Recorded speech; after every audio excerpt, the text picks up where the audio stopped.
Hello everyone, today I'm going to be commentating over my 2025 personal records. These are the personal records set as of the end of 2025 across all my competitions.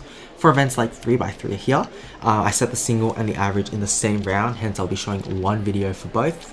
And here I have my 13.21 single from Melbourne Cube Days, which was my PR at the end of 2025. My 2x2 single was 2.83, which I was very happy at the same competition. It was actually I think it was like a round later.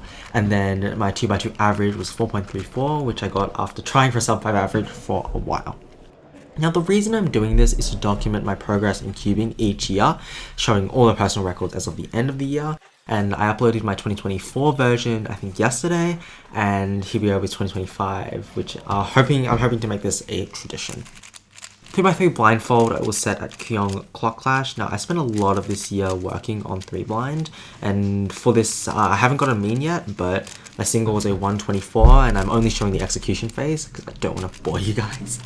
And yeah, I used M2OP, and this was a really good solve in my opinion. My memo was quite fast, and I executed not bad. For events that have single and average split into different rounds, like 2x2, I'll be showing each. I'll be showing the single first, and then the best single within the average. And that is kind of complicated, but you'll get what I mean later. So 3x3 blindfold success here. I'm also showing FMC 53, kind of bad, but kind of funny to include FMC in here. 3x3 one hand single was a 29.57 set at Melbourne Cube Days. I did 9 competitions this year, but you might notice that a lot of the personal records are from the same comp. This is a lot from Melbourne Cube Days, which was in November, and that's because a lot of the records that I set get broken later in the year, and just because I'm only documenting the PRs as of the end of the year, a lot get broken and then just not recorded, which is, they get recorded, but not in this video compilation. Another one late in the year, December 2025, my last comp, I got a 37.52 OH average.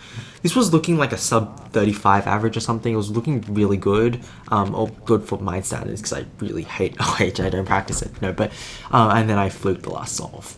But as you can see here, I'm going to show the best single within the average. So this was a 33, I think.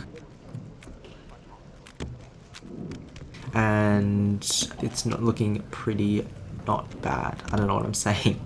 Clock is another really big event for me. I spent a lot of time practicing, and I got a 5.58 single. I still haven't got a good average. This was a PR average in this round at 8.20, but it was going to be a low 6 average. I think I got a sub 5 and 2 very low 6s, so it was kind of annoying that I fluked the last solve after a DNF. Pyraminx, this is my oldest PR, February of 2025. I suck at Pyraminx, and my average is 11.10 during July. And then these side events, I don't really practice much. Pyraminx, Skewb, Mega, those ones.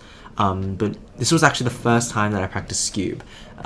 So I kind of smashed all my PRs in this competition. So I got the single and the average in the same round. Still not good, but improving, definitely. A huge improvement from last year. I think my average was better than my single from the previous round, let alone the previous year. Square one, there was a competition that had a really nice cutoff for square one. I think it was like a 45, and then I trained a lot for that, and I got a sub 35 average. I completely forgotten everything for square one now, but at least I got this one nice solve. Probably won't be beating that for a few years. And moving on to multi-blind. Again, because I do 3 blind, multi-blind comes sort of naturally to me, a lot more memo, but it's not bad. I'm speeding up this footage because you're not going to watch 25 minutes of multi-blind, and I'll probably get tired talking over it. And then, yeah, into the execution phase. And this is a 5 out of 5 in 25 minutes. This is the same competition I beat my 3 blind PR for this here. So during this attempt, I don't know, I found the memo pretty easy. I'm attempting 8 cubes now, going into 2026, and I hope that I can beat this multi-blind record. A lot of these records probably won't be beaten. I beat all my 2024 records this year, but I'm not expecting to do the same next year in terms of my 2025 records, but multi-blind hopefully is one that I do beat. Now we go into the marathon events. These are ones that I'm ridiculously slower and I had to speed up. But I've been talking really fast for the past like 5 minutes, I think. But I can sort of slow down now with Megaminx and the big end by ends. But I just wanted to say, I don't upload much comp footage, but just thank you for supporting me throughout this year on YouTube and basically and all the friends that I've met and cubed with at competitions and out of competitions. I really appreciate it.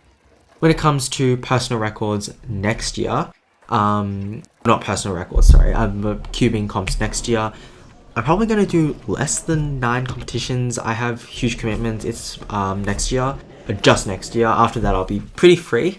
But so I'm planning to go to big ones: Melbourne Summer, Australian Nationals, Oceanics. Oh, by the way, that 5x5 solve, I had like the worst angle ever, so I sped it up by like 20 times. Sorry, I'm a bit delayed with this commentary. Maybe I should actually talk a bit about the competition. Take Your Time Sydney was a comp with very low cutoffs, and that's kind of why I went. Not only did I get means in all the events, but I also got insanely good singles for me. I got a overall PB 4x4 single, which is still my PB like 2 months later, even though I've improved at 4x4 a lot. And I think this is because I was doing a lot of those large look-ahead events, like, oh, rip the camera. No, but when doing a lot of the big end by ends, I was just doing like look-ahead events, and I think that really helped me across all my events, all my big events. So just because I was practicing 6x6 and 7x7 a lot, my 4x4 and 5x5 got really good. Not really good in my standards, as I said over and over again.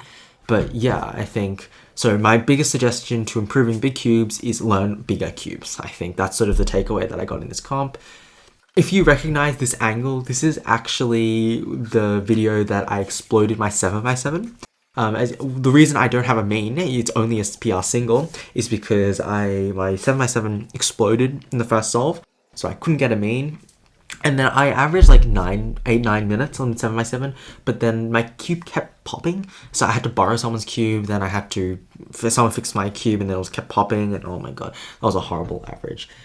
Anyway, that is looking like near the end of this video. So thank you guys so much for watching.